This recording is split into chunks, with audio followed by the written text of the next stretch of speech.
大家好，我係你嘅健身教練 Coach Sonsher。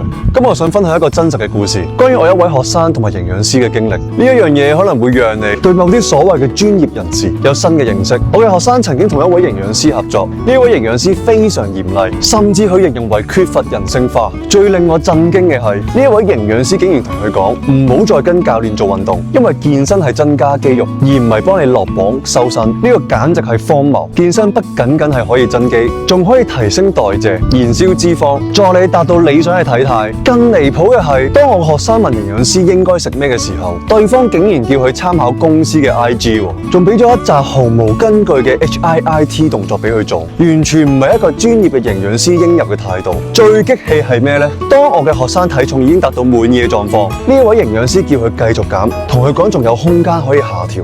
後來先發現，原來呢一間營養師公司係有分傭制度。如果學生嘅體重降到某一個數字，營養師可以獲得額外嘅獎金，公司就可以利用呢啲成功個案嚟做宣傳。呢一種以利益為導向嘅建議，完全忽略咗學生嘅健康需求。我想話俾大家知道，無論係健身教練定係營養師，專業人士嘅責任係以你嘅健康為優先，而不是追求業績或者獎金。如果你喺接觸呢啲專業人士嘅時候覺得不妥，千萬不要妥協，除非佢哋嘅建議有科學根據啦，並且真正為你嘅健康着想。記住，你嘅身體係你自己嘅，健康先至係最重要嘅目標。如果你有任何疑問，歡迎隨時嚟揾我，我哋一齊揾一個最適合你嘅方式。